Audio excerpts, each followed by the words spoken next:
Kasih Allah yang terbesar nyata dalam kurban tubuh dan darah Kristus. Sejak abad awal, gereja tidak pernah meragukan kehadiran nyata Tuhan Yesus dalam rupa roti dan anggur. Kita mengetahuinya tidak saja dari perkataan Yesus sendiri yang dicatat dalam Injil, namun juga dari tulisan Rasul Paulus.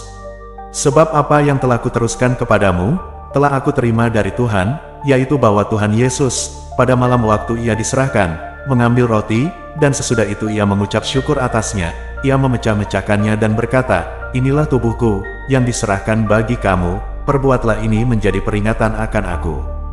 Demikian juga ia mengambil cawan, sesudah makan, lalu berkata, "Cawan ini adalah perjanjian baru yang dimeteraikan oleh darahku, perbuatlah ini, setiap kali kamu meminumnya, menjadi peringatan akan aku. Sebab setiap kali kamu makan roti ini dan minum cawan ini, kamu memberitakan kematian Tuhan sampai ia datang." Lihat 1 Korintus 11 ayat 23-26.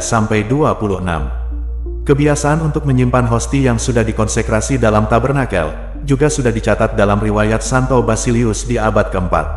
Ekaristi itu disimpan di gereja-gereja atau biara bagi keperluan orang-orang sakit dan yang menghadapi ajal.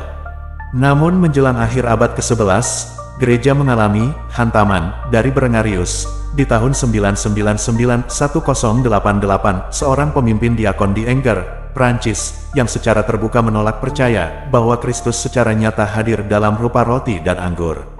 Maka ada sejumlah orang yang percaya kepada ajarannya ini, dan mulai menuliskan bahwa Kristus dalam Ekaristi tidaklah sama dengan Kristus dalam Injil, dan karena itu, ia sebenarnya tidak sungguh-sungguh hadir di dalam Ekaristi. Begitu seriusnya kasus ini, sehingga Paus Gregorius VII memerintahkan Berengarius untuk menarik kembali ajarannya itu. Ia diminta untuk mengucapkan pengakuan iman tentang kehadiran Yesus secara nyata dalam Ekaristi. Ini adalah pernyataan definitif pertama gereja tentang apa yang selalu dipercaya oleh gereja, dan tak pernah ditentang. Dengan pengakuan iman ini, maka gereja-gereja di Eropa mengalami semacam kebangkitan dalam penghayatan akan Ekaristi. Saat itulah ditetapkan adanya prosesi-prosesi sakramen Maha Kudus, rumusan doa-doa adorasi, dan umat didorong untuk mengunjungi sakramen Maha Kudus, dan seterusnya. Sejak abad ke-11 ini, devosi kepada sakramen Maha Kudus dalam tabernakel menjadi semakin dikenal. Maka tak ada yang mengejutkan, ketika Paus Urbanus IV di 1264 kemudian menetapkan Hari Raya Tubuh Kristus atau Corpus Christi. Saat menentukan perayaan itu, Paus menekankan akan kasih Kristus, yang ingin menyertai umatnya secara fisik sampai akhir zaman. Paus mengatakan, dalam Ekaristi, Kristus di dalam hakikatnya sendiri ada bersama kita.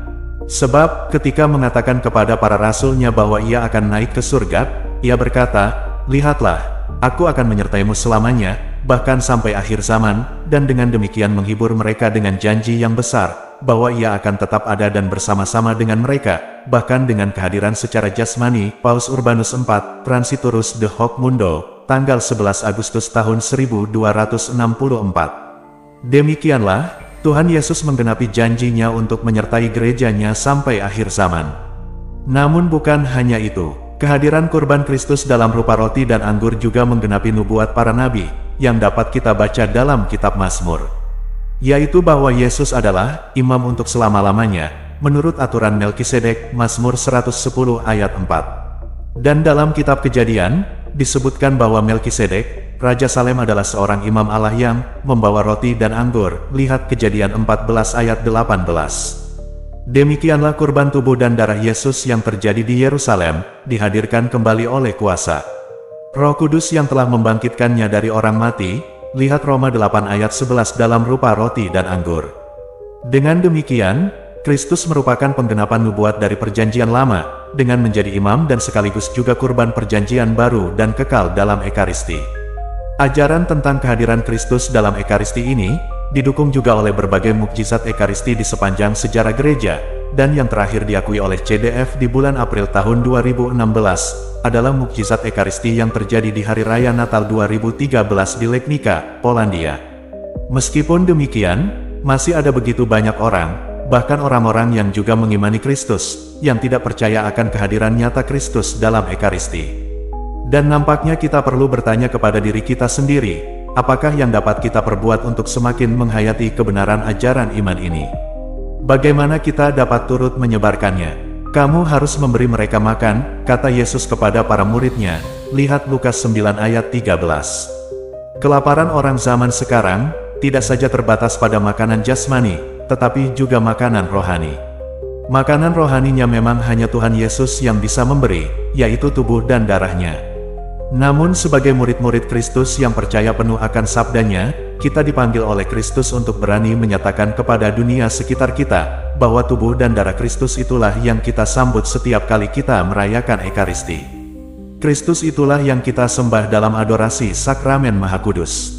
Kesungguhan kita dalam mempersiapkan diri menyambut Ekaristi, dan menyambutnya dengan sikap batin dan penghormatan yang layak, dan juga kesediaan kita untuk semakin mau berkorban seperti Kristus, itulah yang menjadi kesaksian tanpa kata, bahwa kita semakin menghayati makna perayaan Ekaristi.